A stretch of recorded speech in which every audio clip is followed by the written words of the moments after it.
tadi salah satu mungkin penyebab kematiannya itu karena hipertensi, kolesterol, gula yang kayak seperti itu ya dok ya.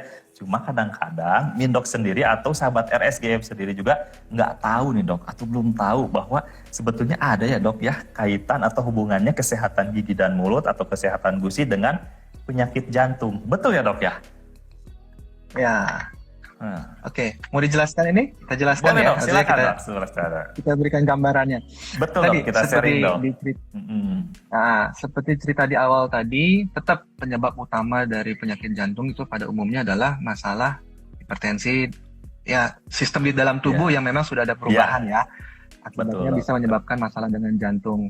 Nah, tetapi rongga mulut yang tadi kalau tidak dijaga, artinya misalnya selain ada masalah karang gigi yang membuat peradangan di rongga mulut ataupun gigi berlubang yang tidak ditambal yang mengakibatkan adanya infeksi pada gigi, itu sama konsepnya bahwa ada infeksi dari bakteri-bakteri dalam rongga mulut yang bisa masuk ke dalam tubuh kita melalui pembuluh darah tadi, sistem aliran darah kita.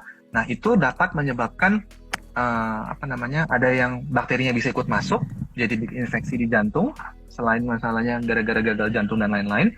Tetapi juga ini dikatakan di beberapa literatur hasil dari bahasanya dari pertahanan tubuh, ada endotoksinnya, ada toksin itu berarti kayak saya bilang istilahnya hasil dari pertempuran pertahanan tubuh dengan bakteri itu dapat menyebabkan agregasi platelet atau bisa membuat ada penyumbatan di dalam jantung, bisa. Nah, akibatnya dari penyumbatan itu menyebabkan apa? Ya, orang bisa serangan jantung, bisa macam-macam lah artinya gitu. Meskipun kalau ada yang tanya, ini pasti semua orang kena nggak sih? Ya mungkin tidak semua ya, tidak semua pasti kena. Tetapi kalau lagi kena, nah kita kan nggak bisa preventif. Makanya juga biasanya orang-orang yang mau operasi jantung atau ada masalah dengan jantung, dokter spesialis jantung akan mengatakan, sok mangga diperiksa heula ke dokter gigi ya, untuk diperiksa apakah rongga mulutnya, apakah ada permasalahan atau tidak. Meskipun kalau dibilang apakah hanya masalah jantung, jawabannya tidak. Semua di dalam tubuh ini bisa berhubungan. Contoh yang lain misalnya saya tambahkan adalah autoimun, kemudian masalah ibu hamil. Itu juga kalau misalnya di rongga mulutnya ada bermasalah, itu juga dapat mempengaruhi. Meskipun mungkin kecil ya kemungkinannya, tapi kecil pun bisa menyebabkan masalah gitu. Jadi kurang lebih gambarannya ada bakteri yang bisa masuk akibat ada luka dalam rongga mulut atau ada suatu problem. Contohnya misalnya tadi gigi yang berlubang gigi berlubang tidak dirawat, jadi infeksi, akhirnya bakterinya masuk. Satu, kedua juga bisa gara-gara tadi proses dari pertahanan tubuh ada racunnya atau toksinnya yang memicu membuat ada pembentuk atau menimbulkan jadi kita bilang agregasi platelet sehingga di saluran-saluran pembuluh darah yang di jantung itu bisa jadi tersumbat, akhirnya orang bisa stroke, bisa gagal jantung dan macam-macam gitu. Kurang lebih seperti itu. Tapi kalau yang proses jantungnya seperti apa mungkin dokter spesialis jantung yang lebih menerangkan ya. Betul. Mindok pengen tahu nih dok, penyebab mungkin agak di luar topik tapi masih berhubungan dengan spesialisasi dokter nih dok. Biar sahabat RSG Maranta juga paham juga ya dok ya. Apa dok penyebab gusi berdarah dan gigi goyang nih dok? Kadang-kadang Mindok pernah alami dok ketika sikat gigi, gosok gigi, kadang berdarah nih dok. Itu apa nih dok? Sebetulnya penyebabnya sih dok. Seperti apa coba dok? Mau nggak dok? Silakan. Oke. Jadi penyebab utama adalah bakteri. Ya, selalu basicnya adalah bakteri. Bakteri itu dikasih makan oleh kita dengan tidak menyikat gigi. Nah, istilahnya gitu ya. Jadi si bakteri ini punya energi dari sisa makanan yang kita tidak bersihkan tiap hari atau kita tidak membersihkannya dengan baik sehingga membuat peradangan. Jadi konsepnya karena terus karang gigi tadi yang akhirnya lama-lama menjadi karang gigi jadi mengeras. Nah, di karang gigi itu kadang-kadang si plak bakteri biofilm ini menempel sehingga menyebabkan peradangan tadi. Kemudian juga gigi yang berlubang itu pun kalau misalnya lubangnya masih sederhana, tambal saja. Ya, misalnya nanti dokter yang lihat ya, artinya gitu. Ya, Tapi betul, ketika misalnya sudah mati sarafnya, sudah ada infeksi di saluran akarnya di dalam rongga giginya, akibatnya akhirnya bakteri itu tidak bisa terperangkap di dalam lubang gigi tadi, dia masuk ke dalam ujung akar dan dia masuk ke dalam, makanya kadang-kadang orang jadi abses, giginya goyang, kemudian itu bisa yang seperti itu. Tapi kalau kembali ke cerita yang gara-gara karang gigi, ya memang karena teorinya adalah gigi itu disangga oleh tulang rasionya 3 akar, 1 mahkota. Nah, ketika penyangganya itu, tulang itu yang disangga oleh tulang lama-lama habis gara-gara adanya peradangan, karena peradangan itu merusak tulangnya. Perlahan tapi biasanya konstan. Artinya kalau selama karang giginya tidak dibersihkan, kerusakan itu jalan terus, lama-lama giginya goyang, nah akhirnya copot. Suka ada yang bilang, dok gigi saya emang nggak ada bolong, kenapa lepas? Nah, saat ini, kalau dulu itu orang begitu goyang-goyang cabut. Ya, apalagi misalnya beberapa di daerah saya pernah ketemu pasien-pasien dari daerah bilang, aduh dok, itu kenapa ya? Dulu mah main cabut. Nah, kalau sekarang konsepnya bisa diikat, dipertahankan sedemikian rupa, sedemikian lama sehingga kita tidak perlu mencabut dan mengganti dengan gigi palsu. Tapi tetap ada kondisi-kondisi tertentu yang mungkin ya punten memang sudah nggak bisa dipertahankan karena tinggal 1 misalnya giginya mau dikerjain saha gitu ya istilahnya, gigi nggak galau sendiri, ya sudahlah itu mungkin direlakan. Tapi basicnya adalah mulainya dari plak karang gigi yang tidak disadarin karena tidak ada rasa sakit, makanya disebut penyakitnya pun penyakit yang diam, tidak membuat rasa sakit di awal. Ya, jadi mungkin kalau gitu kalau tren anak muda mah sekarang di PHP, di ghosting gitu ya nggak kerasa, tapi akhirnya baru kerasa karena giginya geus goyang. Nah gitulah ceritanya ya. Dok, nih ada pertanyaan dok dari sahabat RSGM Neo dok, dari akun Icu Putra. Selamat siang dok, maaf saya izin bertanya dok, kalau untuk scaling pada pasien jantung yang sedang minum pengencer darah gimana ya dok? Langsung jawab aja nih. Silakan dok, dijawab aja dok. Mangga. Oke, terima kasih nih pertanyaan dokter Israel ya. Nih kayaknya waktu dulu ujian ditanyain ya. Sekarang nanya balik. Oke. Prinsipnya kalau misalnya seseorang lagi dalam kondisi atau sudah dinyatakan masalah dengan jantung atau apapun penyakit yang lain, sebaiknya kita konsul terlebih dahulu kepada dokter penyakit, istilahnya kita kan dokter penanggung jawab DPJP-nya, entah dokter penyakit dalam, dokter penyakit jantung, spesialis jantung atau siapapun dia punya DPJP. Nah, dengan pasien pengencer darah, makanya di anamnesa awal harus kita screening sedemikian rupa sehingga jangan sampai kelolosan. Karena kalau efek dari pengencer ini, meskipun pasien bilang, nggak apa-apa, kemarin juga nggak apa-apa, tidak. Karena begitu pengencer, ada beberapa orang tidak ada masalah, tapi akhirnya ada beberapa juga, jadi karena kita kan waktu scaling itu kan ada luka.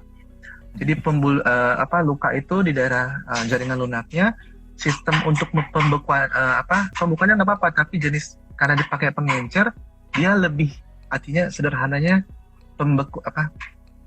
darahnya berhenti lebih tidak mudah gitu. Jadi paling aman adalah tapi kembali ingat selalu jangan kita yang memberhentikan. Jangan, karena kita tidak punya kuasa untuk menentukan kita hentikan atau tidak. Apalagi pasien, karena pasien ada yang pinter, dia tahu mau ke dokter gigi, dia berhenti sendiri. Bisa, ada yang suka begitu. Jadi hati-hati. Tapi kalau sampai terjadi sesuatu, nah itu repot juga. Tambahannya lagi dengan pasien-pasien yang sudah ada permasalahan jantung dan lain-lain, kita protapnya ada beberapa yang memang membutuhkan profilaksis antibiotik, ataupun selama tindakan kita memberikan obat kumur klorhexidin gluconat 0,2% dalam setiap proses berkumurnya, dengan harapan mengurangi resiko adanya bakteri yang masuk melalui luka yang kita bikin tadi. Jadi tidak pantang pada pasien jantung, tetapi kita ikutilah aturan mainnya supaya mengurangi resiko. Kalau dibilang ada resikonya, ya tetap ada ya, kita nggak bisa mengendalikan, tetapi kita mengurangi resiko tersebut. Pertama ya kita ngobrol lagi dengan dokter DPJP-nya, kemudian kita lakukan protapnya, misalnya memang ada saran menggunakan antibiotik profilaksis, ataupun juga pemberian obat kumur pada saat tindakan ataupun setelah tindakan dibawa pulang, seperti itu. Jadi tetap lebih itu bisa mungkin bisa menjawab ya. Betul. Untuk tindakan-tindakan yang lainnya pun sama nggak dok? Harus seperti itu? Atau mungkin ada tindakan yang dalam tanda kutip ya dok ya, tindakan kedokteran gigi yang tidak perlu atau tadi dok, tidak perlu rekomendasi atau ini dari DPJP. Ada nggak dok selain scaling tadi misalnya? Si pasien tapi memiliki riwayat penyakit jantung misalnya, seperti itu dok. Oke. Ya. Memang pada umumnya ini yang kalau kondisi-kondisi yang berkaitan atau berhubungan dengan jika ada pendarahan atau tindakan yang dapat membuat suatu perubahan di sistem tubuhnya tadi, mungkin tensinya dan lain-lain. Ya misalnya kalau ditanya, dok ini kalau cuman ditambal gigi berlubang yang sederhana bagaimana? Ya itu mungkin masih dapat ya, karena tidak membuat ada satu luka dalam rongga mulut. Tapi kalau misalnya dalam secara keseluruhan dalam pasien tersebut ada kebutuhannya banyak, maksudnya ditambal, di scaling, dicabut, nah itu mah sekalian aja tuh dibilang dipermisiin ke dokter DPJP-nya itu, dok kami tuh mau buat ini gitu. Jadi ya, tapi kalau misalnya enggak sih cuma masalah yang sederhana dalam tanda kutip, memang bukan tidak perlu ya, mungkin tidak se-urgent itu. Tapi kalau yang sudah berhubungan dengan kondisi yang ada hubungannya dengan luka, dengan anestesi, dengan kondisi seperti itu, memang disarankan sebaiknya konsultasi terlebih dahulu. Karena pernah saya pengalaman, saya bilang kepada dokter ini, tolong Bu, apakah boleh? Jawabannya dibalikin ya, di surat jawabannya pakai kapital, tidak boleh gitu. Oh ya sudah, saya nggak berani apa-apa. Meskipun pasiennya mengeluhkan tidak nyaman, tetapi kalau dianggap adalah itu sesuatu yang bisa mengancam nyawa ya bahasanya ya kayak gitu ya, ya terpaksa mengalah karena memang itu yang utamanya. Tetapi kalau yang sehat-sehat saja ya kita maksudnya dapat izin, kita tentukan kapan kita lakukan tindakannya dan lain-lain, ya sudah kita lakukan tindakannya seperti itu. Di akun Selfie Zela dok. Selamat siang dok. Mau tanya dok, kalau gigi goyang sesudah scaling itu apakah hal yang wajar? Jadi setelah di scaling giginya agak goyang mungkin ya dok ya. Dan juga jika setelah scaling gigi goyang dan di splinting, apakah gigi akan kembali kuat lagi dok? Nah dok, mungkin splintingnya juga dok, bisa dijelaskan itu apa dok untuk sahabat-sahabat RSGM? Boleh, silakan dokter. Oke, tadi di awal tuh saya bilang gigi kita ini, misalnya gigi ini ya, bukan ditahan ya, di dalam tulang dengan kondisi 3:1. Artinya 3 yang ditertanam dalam tulang dan 1 yang dilihat di luar itu mahkota giginya. Ketika dalam proses kehidupan kita sehari-hari ya tadi ada peradangan akibat dari karang gigi dan sisa makanan tadi menyebabkan tulang tersebut turun. Oke, ada beberapa orang misalnya turunnya jadi kita bilang rasionya 1:1 atau setengah. Jadi udah mulai kayak jungkat-jungkit ya, kayak mainan. Iya dok, iya. Ada juga yang habis dibersihin, sebelumnya dengan dibantu dengan ada X-ray panoramik, kita bisa melihat tulangnya segimana. Nah, setelah itu kita lihat, setelah kita lakukan pembersihan karang gigi, pada awalnya beberapa orang akan merasa ada kegoyangan, ya akibat dari adanya proses tadi. Tapi biasanya kita evaluasi, makanya ada kontrol 1 minggu, kontrol 1 bulan harusnya, itu untuk melihat apakah ada recovery dari jaringan yang bermasalah tadi. Biasanya akan ada, kalau masih bagus tulangnya, dia akan recovery dan tidak akan goyang lagi. Meskipun tidak goyang dalam arti kategori yang bermasalah. Karena pada dasarnya gigi kita itu ada sedikit kegoyangan secara naturalnya. Nah, tapi kalau yang sudah pernah ada yang masalah gini, dia turun sampai di sini. Berarti kan tinggal 1:3. Iya. Kalau sudah seperti ini, ada juga kebalik ya. Ada beberapa yang saya bilang berbeda juga fenomenanya, tetap kuat, boleh. Ada yang seperti itu, sudah segini pun tetap nggak akan goyang-goyang, ada. Tapi kalau yang sudah goyang, biasanya kita bantu dengan menggunakan splinting. Kalau itunya mah diikat, bahasa Indonesianya mah bahasa awamnya diikat ya. Diikat ke gigi-gigi yang sebelahnya yang sehat, supaya membantu satu, pasien lebih nyaman, kedua, beban kunyahnya itu terbagi ke gigi-gigi sebelahnya. Yang lainnya.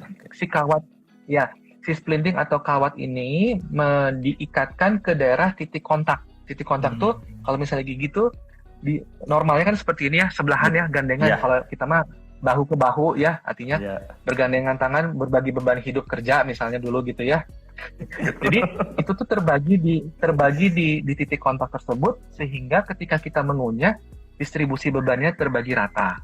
Selain mengikat, kemudian juga membuat lebih nyaman karena bebannya. Nah, kalau ditanya apakah tulangnya akan kembali, jawabannya kalau tanpa ada perawatan lanjutan seperti bedah perio dengan cangkok tulang, biasanya ya hanya segini aja, selesai. Jadi artinya bukan membuat jadi kembali seperti waktu muda atau waktu semula, tapi hanya membuat gigi ini lebih lama di dalam rongga mulut kita dan tidak perlu dicabut.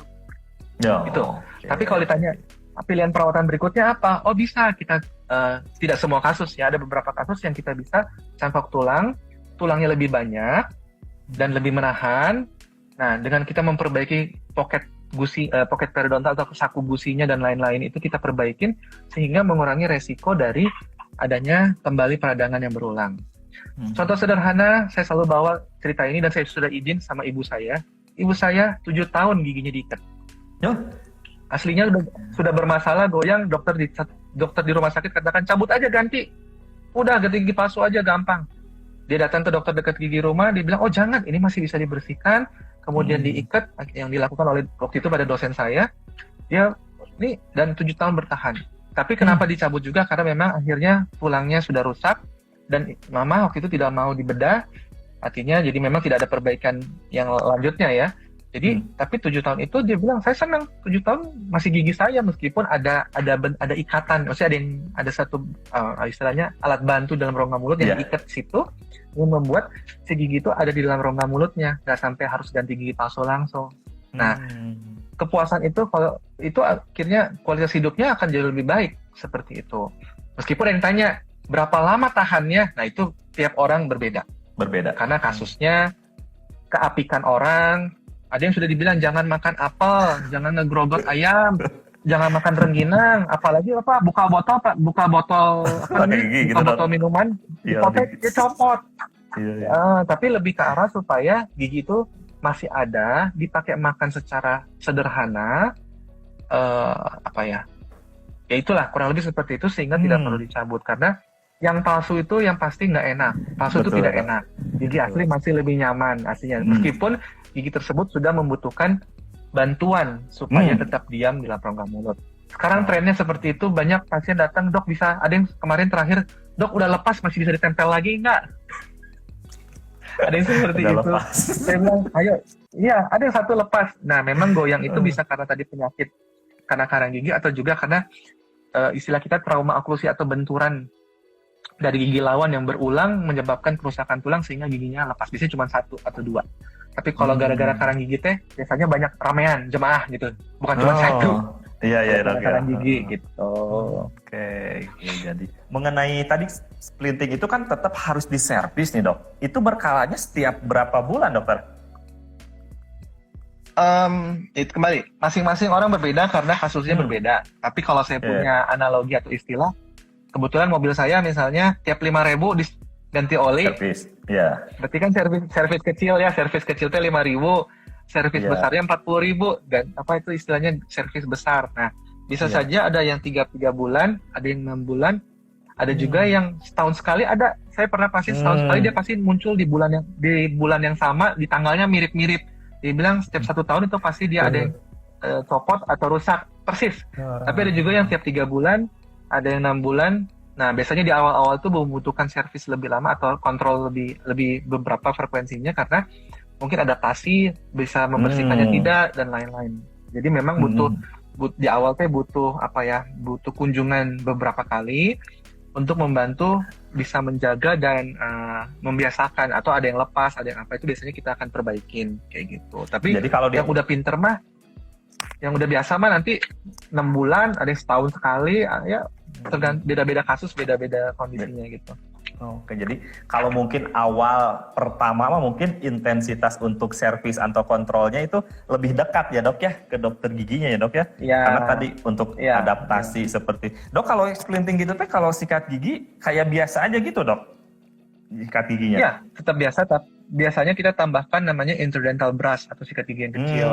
Nah itu dalam kontrol-kontrol itu kita melihat bagaimana orang ini dapat membersihkan juga enggak, karena jangan sampai istilahnya masalah baru masalah ada di atas masalah lagi, artinya diam giginya tapi karang giginya jadi muncul laginya, waduh kayak tembok misalnya kayak gitu. Nah itulah yang kita memotivasi pasien, artinya jadi kayak apa dibilangnya Henry Golden Way gitu ya, memotivasi pasien untuk bisa mau menyikat dengan baik, karena 20% adalah usahanya dokter gigi, 80% adalah usaha pasien tersebut untuk membersihkan di rumah kayak gitu. Dok, tadi sempat dokter menyinggung nih dok tentang senyum yang banyak gusi ya dok ya. Saya pernah lihat dok di media sosial juga, dia salah satu ini juga pas senyum teh emang kok giginya teh kayak kecil gitu ya dok ya. Si gusinya justru kayak yang lebih gede. Itu dok yang disebut senyum banyak gusi atau apa ya dok? Ya. Kondisi seperti apa itu tes dok? Kalau jadi kondisinya kita punya istilah gummy smile. Jadi senyumnya lebih banyak gusi daripada giginya. Jadi ada beberapa yang karena misalnya kalau bahasa kedokterannya altered passive eruption. Jadi ketika dia muncul, giginya keluar, gusinya tuh kurang naik lah gitu ya. Nah, atau juga ada memang ada kondisi orang itu tarikan senyumnya cukup lebar sehingga mengakibatkan ketika senyum itu udah giginya kecil, gusinya jadi kelihatan banyak. Nah, itu kita bisa, ini memang, tapi bahasa ini mah lebih ke arah estetik ya, lebih ke arah estetik. Nah, tapi memang berbagi pengalaman dari kurang lebih 1-2 bulan lagi terakhir ini, ada jadi banyak orang suka nanya gitu, trennya ini, dok kalau gini bisa diperbaikin ternyata ya. Karena orang kalau yang butuh penampilan khususnya itu jadi suatu perubahan, apalagi yang mau priwet ya, mau nikah, mau acara-acara lah gitu ya, yang public figure.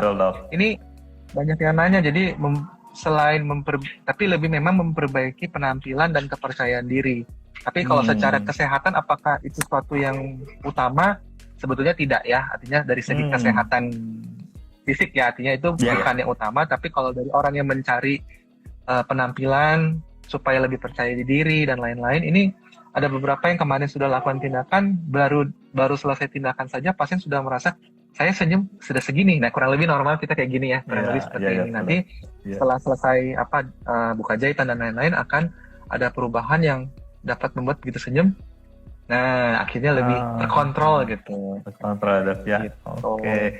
Jadi mungkin secara estetik aja ya dok ya. Kalau secara fungsi mah tidak ada mempengaruhi fungsi apa-apa ya dok ya. Tapi memang tidak terlalu, nggak ada hubungannya dengan fungsi hariannya ya sebetulnya, tapi lebih ke arah estetik gitu. Estetik.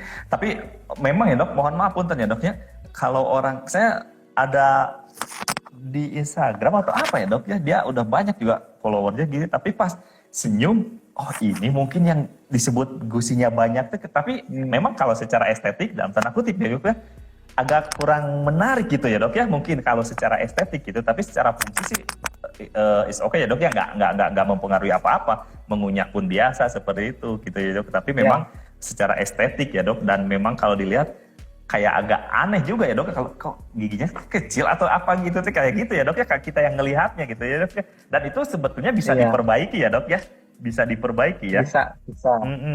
Betul bisa. Jadi diperbaiki itu bisa ada dua.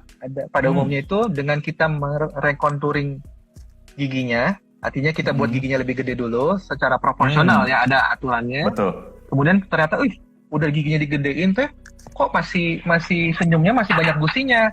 Nah, baru kita masuk ke step berikutnya adalah biasanya lipatan bibirnya yang kita di dalam itu kita turunkan sedikit supaya ketika dia menarik senyumnya gini teh, bukan kesangkut ya, tapi maksudnya dengan diturunin sedikit tuh membuat tarikan senyumnya itu menjadi lebih istilahnya lebih bukan kesangkut ya, lebih ini, jadi gusinya nggak kelihatan lagi gitu.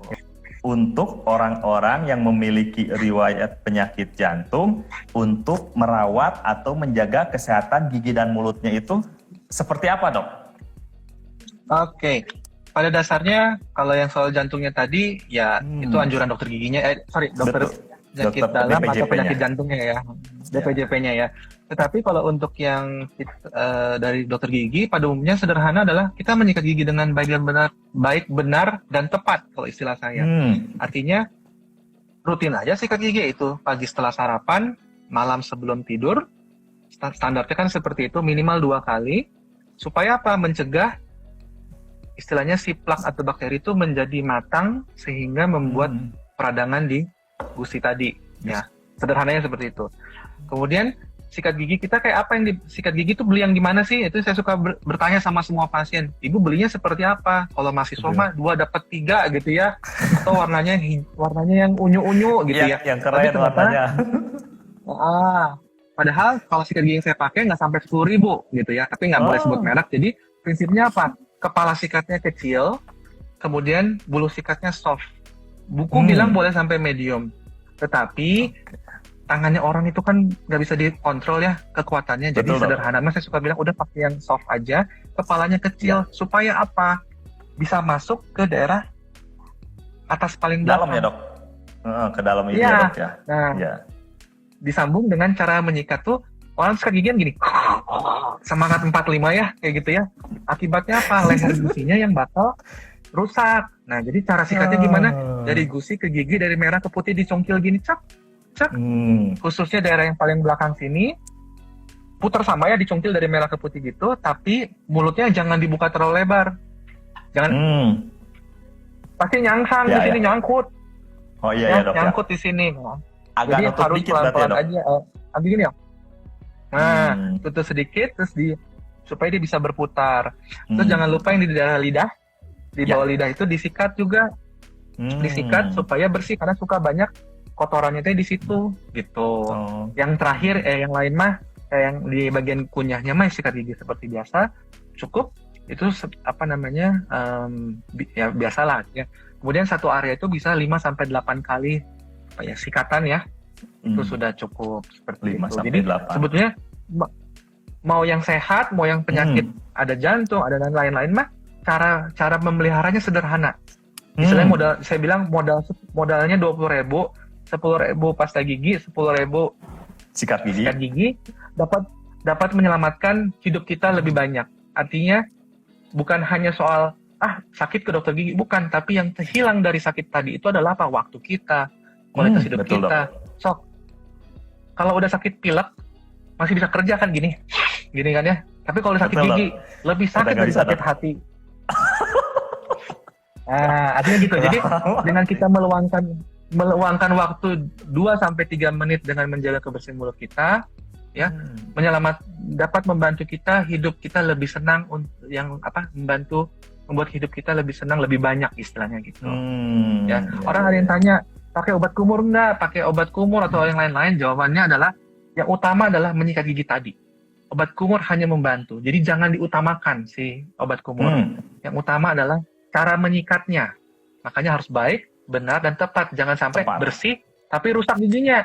Nah itu. Kan ada yang aus giginya gara-gara disikat, kayak sikat panci gitu ya, terlalu kuat. Abrasi ya dok? Si itunya dok? Ya. Abrasi ya dok? Ya. Giginya abrasi, gusinya resesi naik. Jadi akibatnya banyak problem baru. Makanya harus bilang baik, benar, dan tepat. Supaya apa? Bersih, sehat, tapi tanpa merusak jaringan giginya. Soalnya gini dok, Mindok sendiri kadang-kadang dalam tanda kutip ya dok ya, kalau nggak kenceng teh asa nggak puas gitu dok. Bukan kekuatan yang dibutuhkan, tapi ketepatan, keakuratan dalam menyikat gigi tersebut. Oke.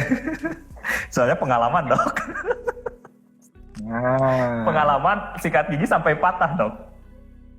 Nah, sampai patah. Kalau itu berarti itu terlalu kuat, nggak perlu seperti itu. Meskipun kalau ditanya saya, dibilang ganti sikat gigi, ada bilang 3 bulan sekali. Kalau saya bilang setiap orang punya waktunya. Saya tiap 3 minggu harus ganti karena udah ngejibrak. Ada yang 2 minggu. Nah itu berarti terlalu kuat sebetulnya. Dan juga kalau 3 bulan nggak jibrak-jibrak berarti nggak dipakai mungkin. Masih bagus 3 bulan dok, 3 bulan masih bagus, dipakai enggak? Nggak tahu, enggak kayaknya kayak gitu. Oke, bukan kekuatan tapi ketepatan ya dok ya, itulah ini dah. Dok, untuk terakhir aja dok, closing statement dari dokter, tips untuk menjaga kesehatan gigi dan mulut, terutama di masa pandemi seperti sekarang ini. Selain tadi ya dok ya, boleh. Silakan dokter. Ya. Oke, terima kasih. Ini gara-gara pandemi banyak istilahnya karang gigi edisi COVID. Jadi penumpukan karena tidak pernah dibersihkan selama COVID ini ya. Jadi bagaimana kita menjaga, artinya kita bisa mengurangi kunjungan ke dokter gigi jauh lebih baik supaya tidak ada masalah. Itu tadi sederhananya kita sikat gigi di rumah dengan baik. Kalau sudah ada masalah, mau nggak mau memang harus berkunjung. Jadi jangan ditunda. Karena tadi masalah itu bukan hanya, misalnya kalau hanya ngilu-ngilu, oke, tapi kalau sudah ada masalah sampai bengkak seperti ini dan lain-lain yang mengancam kehidupan kita, lebih baik berkunjung. Dan memang pada umumnya rumah sakit, klinik semua sudah mengikuti protokol kesehatan. Ya, JSG Maranatha. Jadi mungkin memang kita harus ya memberanikan diri juga karena memang ada sesuatu yang emergency. Tapi kalau misalnya untuk yang lebih ke estetik, ya terserah ya, itu pilihan. Tapi prinsipnya selama ini kita bisa membersihkan dengan baik, kunjungilah dokter langganan Anda ya. Dan ya, hidup sehat ini membuat tadi sekali lagi rongga mulut ini kita jaga dengan baik, tubuh kita akan jauh lebih baik, artinya karena kita mengurangi satu resiko dari rongga mulut kita. Mungkin itu saja dari saya. Hidup sehat itu bukan hanya jantung ya, tapi rongga mulut kita juga seperti itu, dan komponen yang lainnya. Dokter, terima kasih banyak dok atas waktu